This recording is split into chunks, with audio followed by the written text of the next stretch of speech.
حضرت حسین رضی اللہ تعالی عنہ کی جو شہادت ہوئی ہے، ان کے ساتھیوں کی، اعزاء و اقارب کی،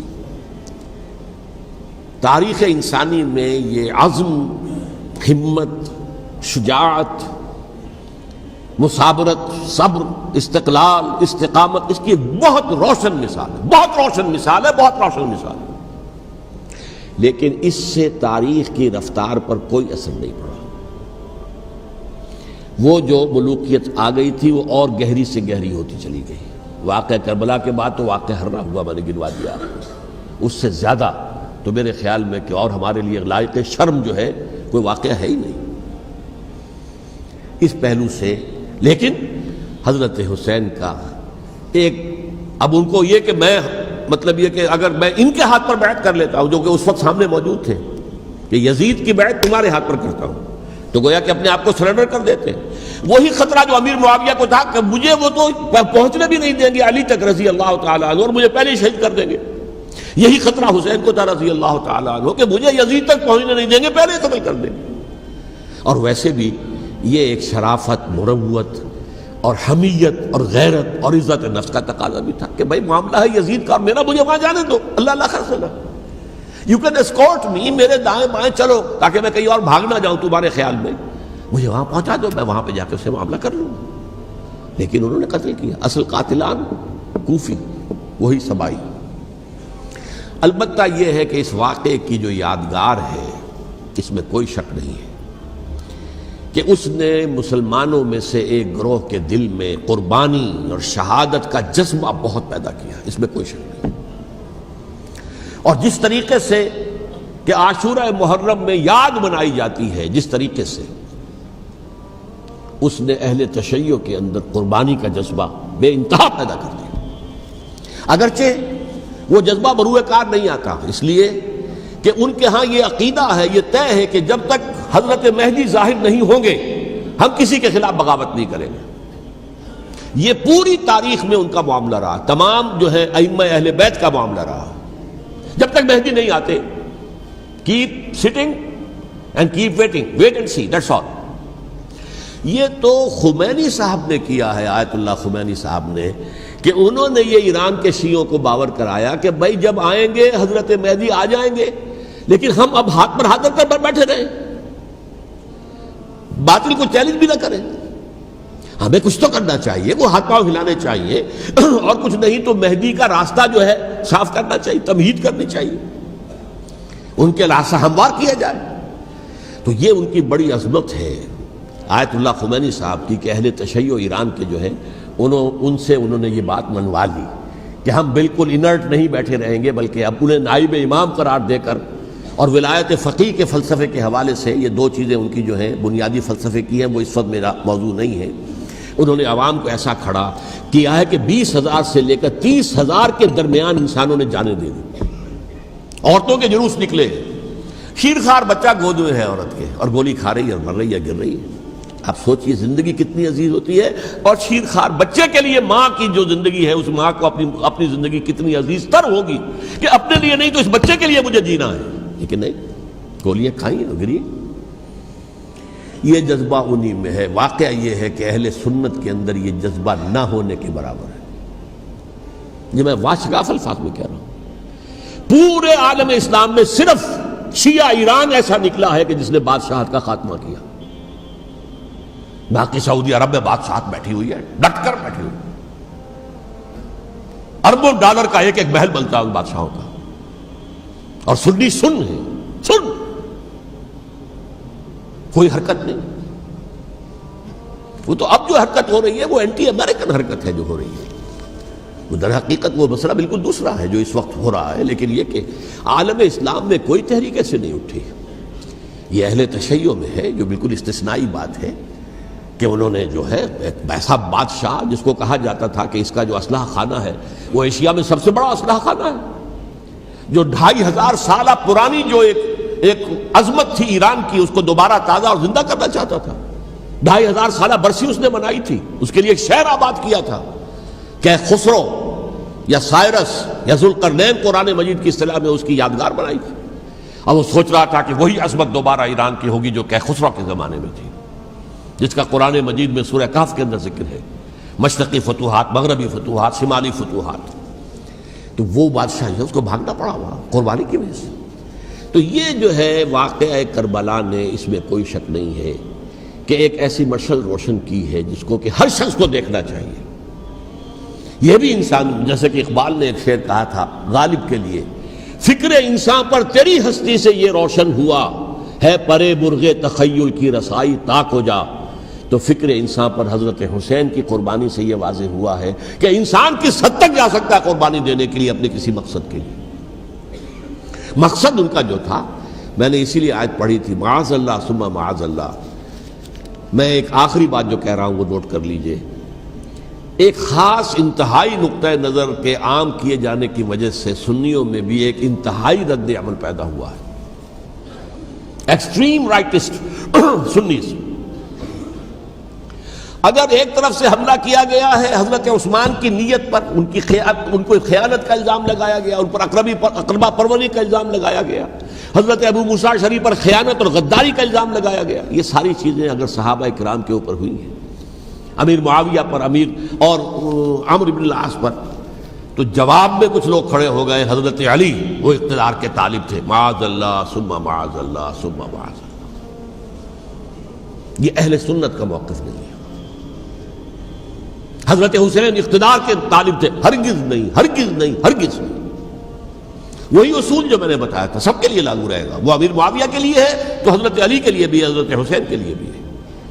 یہ نیک نیت ہے، آپ ان کی کسی رائے سے اختلاف کر سکتے ہیں لیکن ان کی نیت پر حملہ نہیں کریں گے۔ نیت پر حملہ کریں گے آپ کا ایمان بالرسالت جو ہے وہ مجروح ہو جاتا ہے۔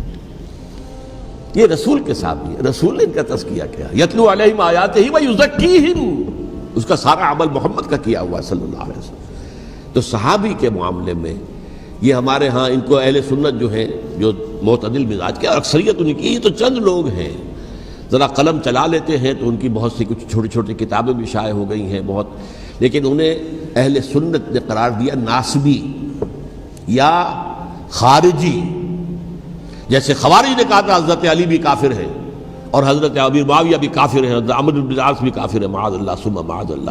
ایسے ہی کچھ لوگ حضرت حسین پر بھی الزام لگاتے ہیں کہ اقتدار کی ہوس اور طلب کے اندر انہوں نے یہ سارا سفر کیا تھا، اور بس یہ ہے کہ وہ جو بازی تھی وہ ہار گئے، اللہ اللہ خیر صلی اللہ، اس سے آگے کیا ہے معاملہ؟ نہیں، معاذ اللہ ثم معاذ اللہ۔ اسی لیے میں نے آیت آج جو پڑھی تھی ایک اور جو بہت بظاہر آپ کو معلوم ہوئی ہوگی، غیر متعلق ہے میرے آج کے عنوان سے، تلک الدار الآخرۃ نجعلھا للذین لا یریدون علوا فی الارض ولا فسادا۔ یہ سورہ قصص کے آخری آیات میں سے، دیکھو یہ آخرت کا گھر جو ہے وہ ہم خاص کر دیں گے ان لوگوں کے لیے جو اس زمین میں اپنے اقتدار کے طالب نہیں ہوتے۔ زمین میں اقتدار کے طالب ہوگے فساد ہو جائے گا، تم بھی طالب میں بھی طالب، جھگڑا ہوگا، لڑائی ہوگی، دنگا ہوگا، فساد ہوگا۔ تلک الدار الآخرۃ نجعلھا للذین لا یریدون علوا فی الارض ولا فسادا۔ جو لوگ زمین میں اپنے اقتدار کے طالب اور اس کے نتیجے میں فساد پیدا کرنے والے نہیں ہیں، ان کے لیے ہم نے آخرت کا گھر خاص کیا ہے۔ والعاقبۃ للمتقین، اور عاقبت جو ہے، انجام کار، آخرت جو ہے وہ تو متقیوں کے لیے ہے۔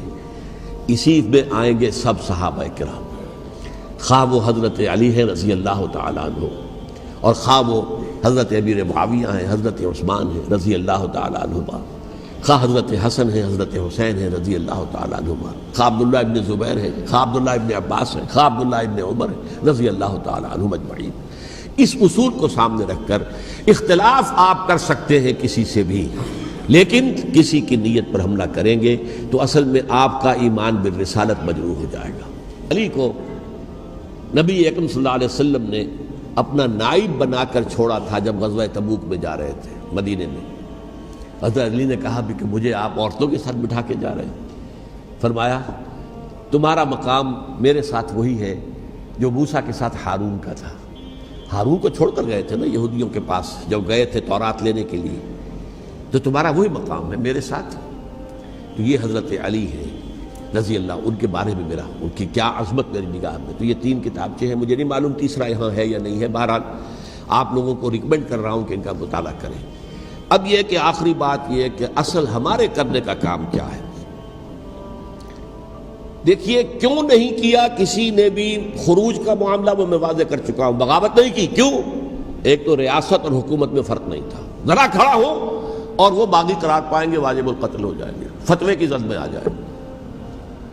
یہ معاملہ تھا. اور دوسرے یہ کہ عمارت پوری گری نہیں تھی، ایک منزل گری تھی نا. آج ہم کہاں کھڑے ہیں؟ پوری عمارت گری ہوئی ہے. نہ شرعی عدالتیں ہیں، نہ شرعی فیصلے ہیں، نہ احکام الہی نافذ ہیں، نہ حدود اور قصاص کے معاملات، کچھ بھی نہیں. ہمارا فرض کیا ہے؟ حضرت حسین کی مدح کرتے رہیے، تعریف کرتے رہیے، صحابہ کرام کی مدح کرتے رہیے، مدح صحابہ، اس کے لیے مجلسیں قائم ہو رہی. بھائی کر کیا رہے ہو؟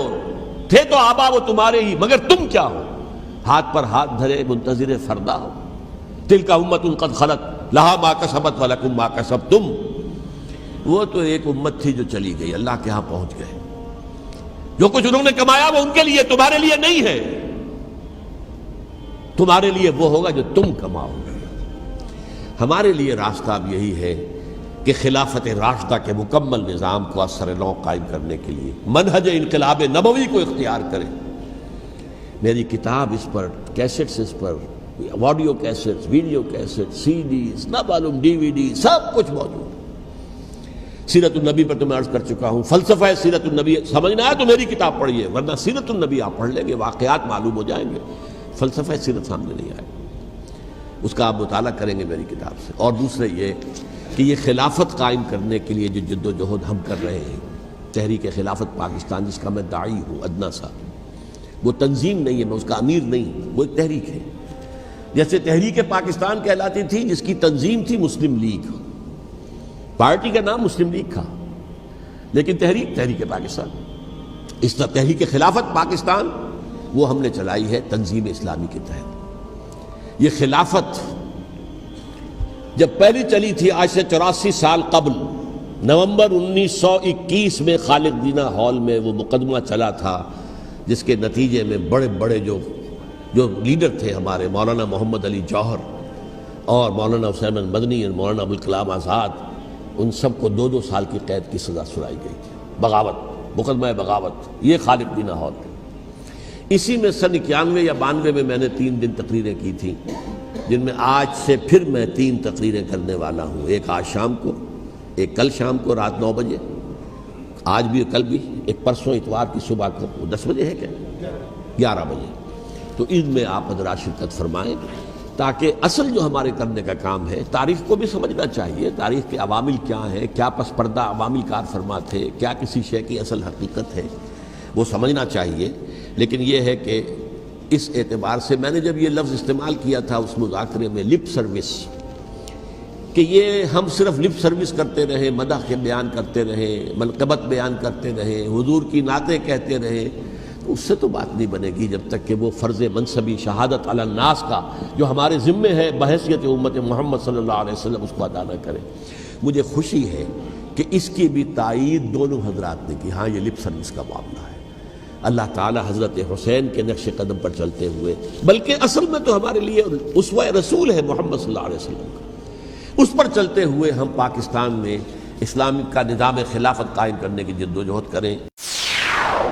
یا رب فاجمعنی بكل الصحب والأحباب واكتب لنا أن ندخل الجنات بالريان.